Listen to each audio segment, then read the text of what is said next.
എല്ലാവർക്കും കാട്ടിലത്തെ കിച്ചണിലേക്ക് സ്വാഗതം. ഇന്ന് നമ്മൾ ലെമൺ റൈസ് ആണ് ഉണ്ടാക്കുന്നത്. അപ്പോൾ ഇത് എങ്ങനെ ഉണ്ടാക്കുന്നത് നോക്കാം.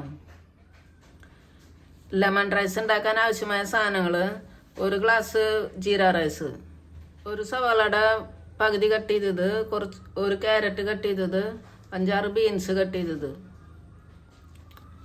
1/2 സ്പൂണ് മഞ്ഞൾപ്പൊടി, 1/2 സ്പൂണ് കുരുമുളക് പൊടി, 1 സ്പൂണ് ഗ്രൗണ്ട്നട്ട് ഓയിൽ, 1 സ്പൂണ് നെയ്യ്, കുറച്ച് കറിവേപ്പില, ആവശ്യത്തിന് ഉപ്പ്, ഒരു ചെറുനാരങ്ങ, 1/2 സ്പൂണ് കടുക്, 1/2 സ്പൂണ് ജീരകം, 2 വറ്റൽമുളക്, 2 പച്ചമുളക്. അരി നമ്മൾ 3-4 പ്രാവശ്യം കഴുകിയതാണ്. ഇതിലേക്ക് ഈ ഗ്ലാസ് കൊണ്ട് 1 ഗ്ലാസ് അരി എടുത്താണത്. അതുകൊണ്ട് 1.25 ഗ്ലാസ് വെള്ളം ഒഴിക്കാം. 1 ഗ്ലാസ് ഒഴിച്ചു, ഇത്ര വെള്ളം ഒഴിച്ചാൽ മതി. ഇതിൽ നമുക്ക് 1/4 സ്പൂൺ ഉപ്പിട്ടിട്ട് വേവിക്കാം. 1 വിസിൽ വരെ വേവിക്കാം.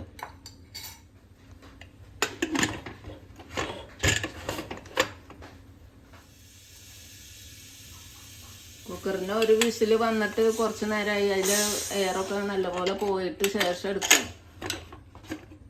1 ഗ്ലാസ് അരി കാരണം കുറച്ച് നേരം വെയിറ്റ് ചെയ്യണം, എയർ മുഴുവനും പോകണം. ഇപ്പം ശരിക്കും പാകമായിട്ടുണ്ട്. ഇത് നമുക്ക് മാറ്റി വയ്ക്കാം. പാൻ ചൂടായിട്ടുണ്ട്. നമുക്ക് ഇതിലേക്ക് എണ്ണ ഒഴിക്കാം. 1 സ്പൂണ് നെയ്യ് ഒഴിക്കാം.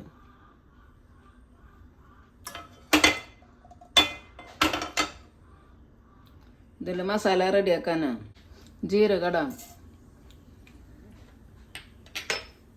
ജീരകം പൊട്ടിയുണ്ട്. കടുക് ഇടാം. ഈ വറ്റൽമുളകും പൊട്ടിച്ചിട്ടിടാം.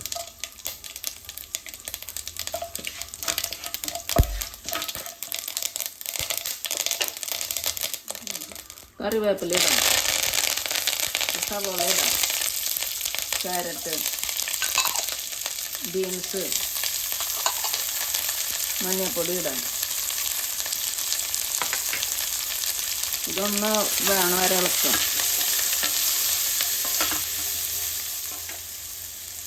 പച്ചമുളക് ഇടാം.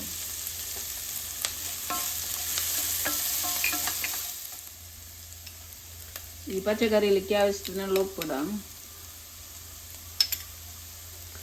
ഇനി ഒന്നും കൂടി ഇളക്കിയിട്ട് 2 മിനിറ്റ് ഇളക്കിയാൽ മതി. ഇത് കുറച്ച് കണ്ടാൽ മതി.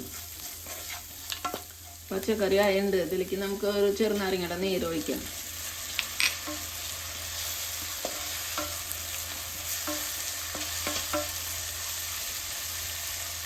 ഇനി നമുക്കിതിൽ റൈസ് ഇട്ടിട്ട് ഇളക്കാം നന്നായിട്ട്. ഇതിൽ മിക്സ് ആക്കാം എല്ലാവർക്കും.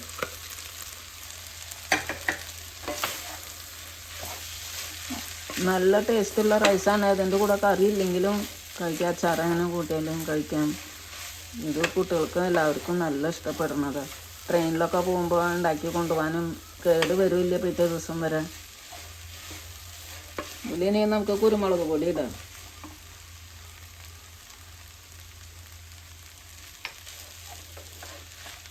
നന്നായിട്ട് മിക്സ് ആക്കാം. ഇതിപ്പോൾ എല്ലായിടത്തും മിക്സ് ആയിട്ടുണ്ട്. ഉപ്പ് ടേസ്റ്റ് നോക്കിയിട്ട് ഉപ്പ് കുറവുണ്ടെങ്കിൽ ഇടാം.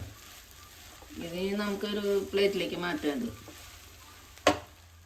ലെമൺ റൈസ് റെഡി ആയിട്ടുണ്ട്. അപ്പോൾ എല്ലാവരും ട്രൈ ചെയ്ത് നോക്കുക. ഇഷ്ടമായെങ്കിൽ ലൈക്ക് ചെയ്യുക, ഷെയർ ചെയ്യുക, കമൻറ്റ് ചെയ്യുക, സബ്സ്ക്രൈബ് ചെയ്യുക. Thank you.